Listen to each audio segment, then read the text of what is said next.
কাটোয়ায় ট্রাইব্যুনালে আবেদনের লম্বা লাইন পড়েছে, সেই ছবি রাখবো। কাটোয়া মহকুমা শাসকের পুরনো দপ্তরের সামনে একেবারে লম্বা লাইন।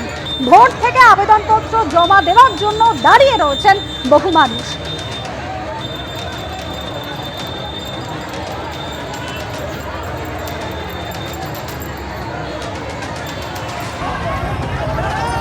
কাটোয়া থেকে বারাসাত জেলায় জেলায় ট্রাইব্যুনালের সামনে কিন্তু ভিড় করছেন যাদের নাম ডিলিটেড, যে সমস্ত ভোটারদের নাম ডিলিটেড তারা ট্রাইব্যুনালে আবেদন করবেন এবং সেই মতো কাটোয়া থেকে বারাসাত বিভিন্ন জায়গায় মানুষ লাইনে দাঁড়াচ্ছেন সকাল থেকে।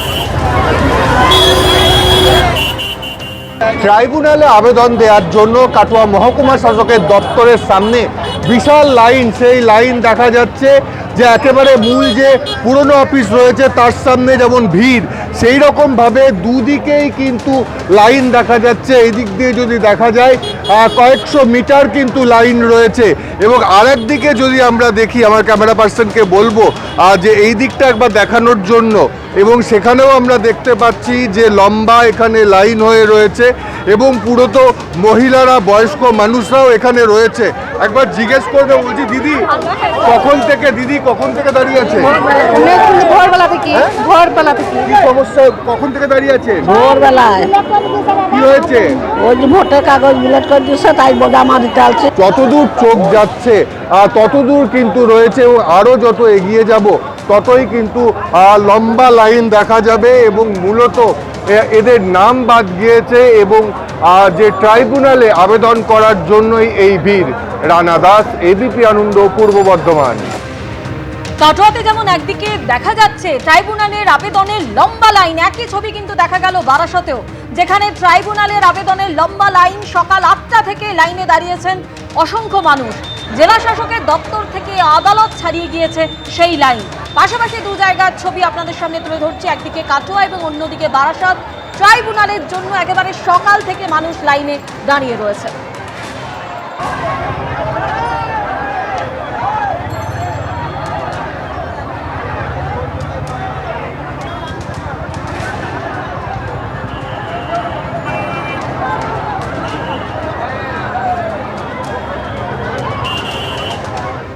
এসআইআর এ নাম বাদ যাওয়ার অভিযোগে বিক্ষোভও ছড়ালো উত্তপ্ত বসিরহাটের ধান্যকুড়িয়া এলাকার। মাত্র 3টি বুথ মিলিয়ে 700-র কাছাকাছি নাম বাদ গিয়েছে, এমনই দাবি করা হচ্ছে স্থানীয় সূত্রে।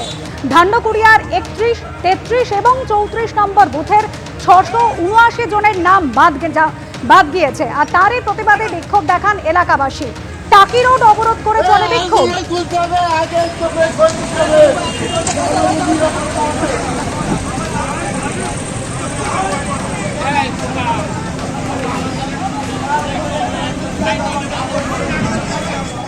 ধান্যকুড়িয়াতে আপনারা দেখলেন ঠিক কি পরিস্থিতি। এসআইআর এর নাম বাদ যাবার প্রতিবাদে টাকি রোড অবরোধ করে সেখানে বিক্ষোভ দেখাচ্ছেন সেখানকার মানুষ। আর এই নিয়ে শুরু হয়েছে রাজনৈতিক তরজা।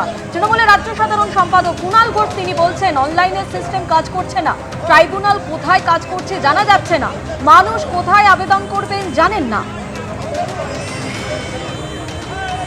ভোটার লিস্টের কাজ করা যাচ্ছে না, কোনো স্ক্রুটিনি করা যাচ্ছে না। তার কারণ মানুষ, বেশ কিছু মানুষ তো নিশ্চিত নন। সুপ্রিম কোর্ট বলেছিলেন কাউকে যদি বাদ দিতে হয় তাকে তার কারণ জানাতে হবে। কারণ জানানো দূরের কথা, সে বাদ কি বাদ নয় সেটারই এখনো পর্যন্ত কোনো নিশ্চয়তা নেই। কোথায় অ্যাপিল করবে? অনলাইনের অর্ধেক সিস্টেম কাজ করছে না, ট্রাইব্যুনালের খোঁজ পাওয়া যাচ্ছে না অধিকাংশ জায়গায়।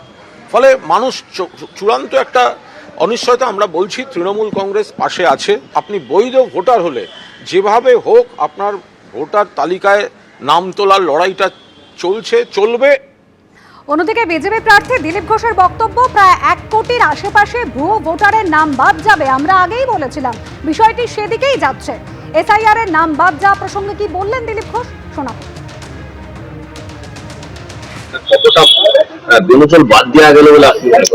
আমরা যেটা বলেছিলাম 1 কোটি আশেপাশে ভুয়ো ভোটার বাদ যাবে, প্রায় সেদিকেই যাচ্ছে। ডিক্লেয়ার হয়ে গেলে সমস্ত লিস্ট তখন বোঝা যাবে। এবিপি আনন্দ, এগিয়ে থাকে, এগিয়ে রাখে।